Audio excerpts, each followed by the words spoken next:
caminantes zapatistas. Por tal motivo, se les solicita de su amable comprensión. En la línea telefónica, María Guadalupe Dávila, que es la madre de Rodrigo Cadena Dávila, uno de los chicos asesinados en Villas de Salvarcar. Le agradezco que nos tome la llamada. María Guadalupe, buenos días y bienvenida. Muy buenos días, señorita Carmen. Realmente, como madre le puedo decir que son momentos sumamente difíciles. El día de ayer fue un día bastante largo. Increíblemente pudimos ver cómo, y se lo digo sinceramente porque nos quedó plenamente convencidos durante el juicio que al señor Israel Arzate Meléndez se le llevó para que fuera identificado por las víctimas de aquella terrible noche donde mi hijo perdió la vida de una manera horrible. Hoy, como madre,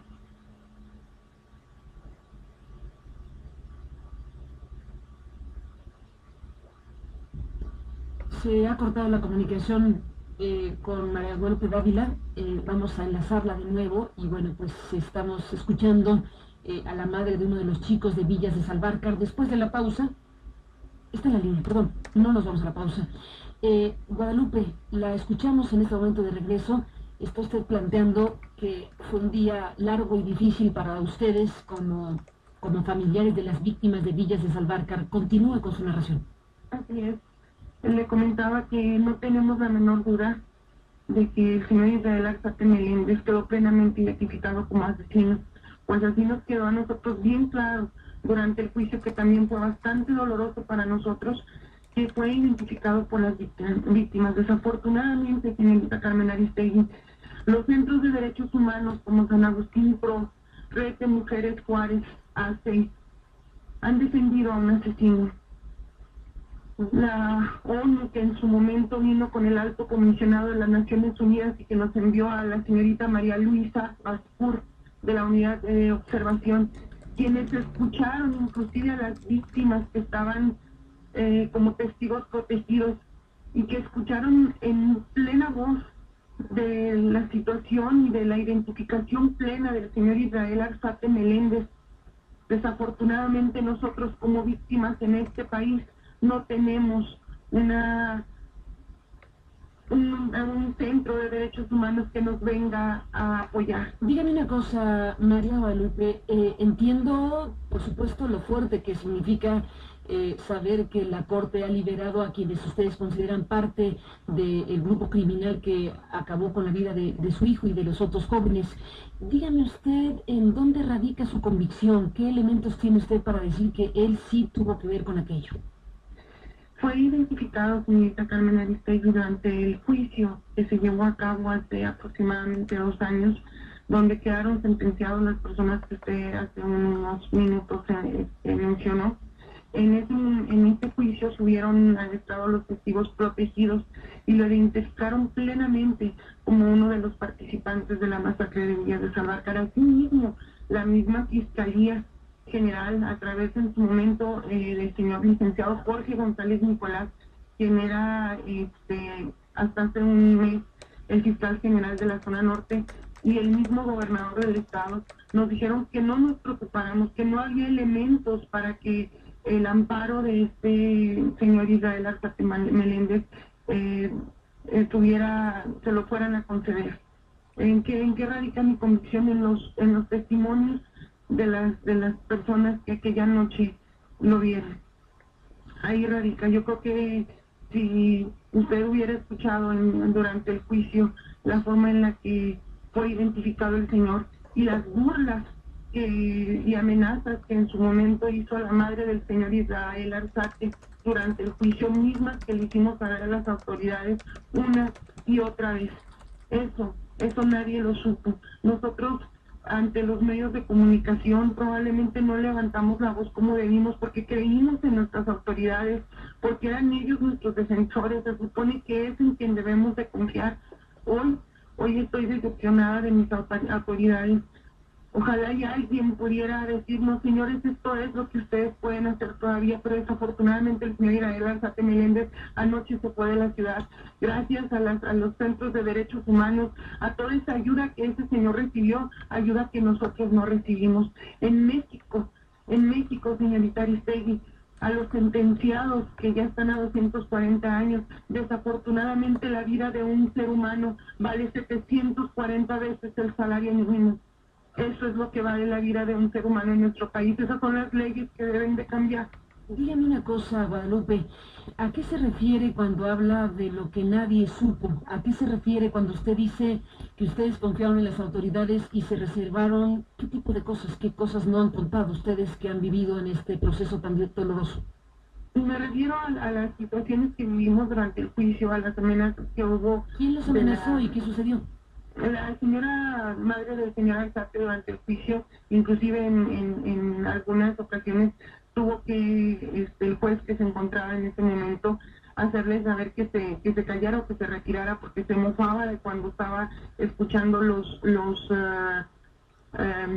testimonios de las víctimas. Inclusive en la parte de afuera se burlaba de nosotros y amenazaba diciendo que ella se iba a llevar con libertad a su hijo.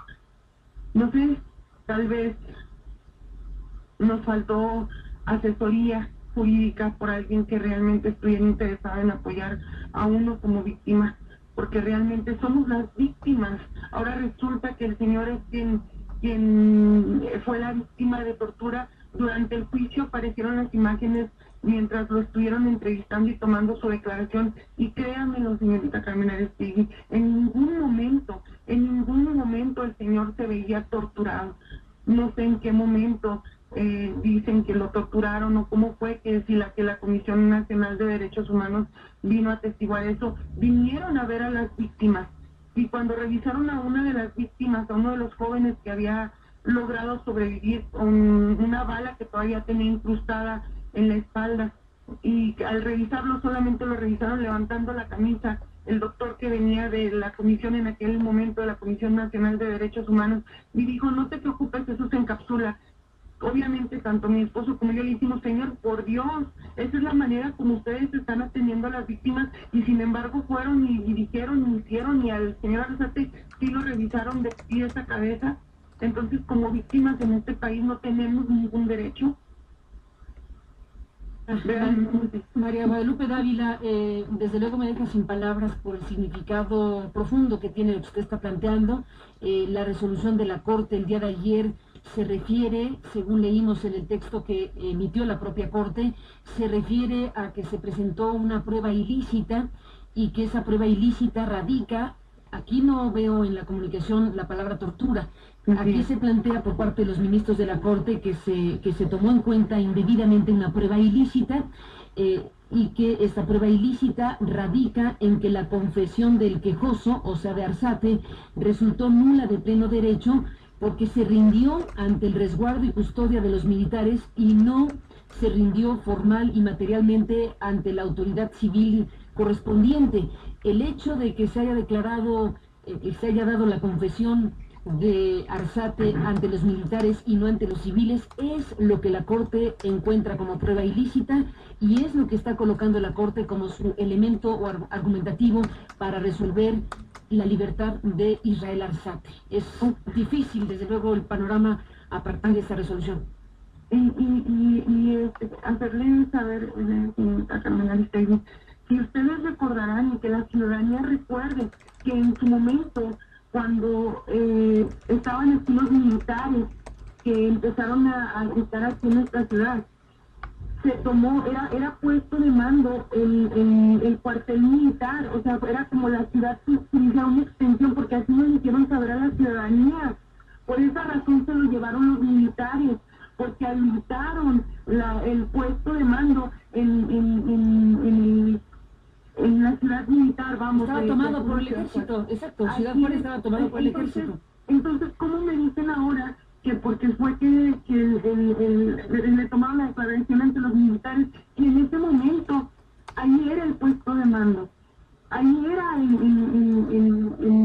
el campo militar que tenemos, era donde tenía la fiscalía, bueno, en aquel momento la procuraduría Procuraduría, era donde tenían el puesto de mando. Por eso fue que se lo llevaron ahí, por la obviamente la sensibilidad del caso y la peligrosidad del caso. Por esa razón se lo llevaron. Entonces, ¿qué fue lo que hicieron nuestras autoridades? En este caso, ahora ya la Fiscalía, antes la Procuraduría, no hubo elementos necesarios que ellos presentaran y dijeran, señores, en ese momento, esa era el lugar a donde se tenían que llevar a los delincuentes por la peligrosidad en la que nos encontrábamos en ese momento, por la situación tan grave que vivíamos en aquel 30 de enero del 2010, y como dice usted, que jamás se le olvide a nuestro país que en aquella masacre murieron jóvenes como mi hijo Rodrigo Cadena Dávila, un joven deportista lleno de sueños, jugador de fútbol americano, al igual que Juan Carlos Medrano.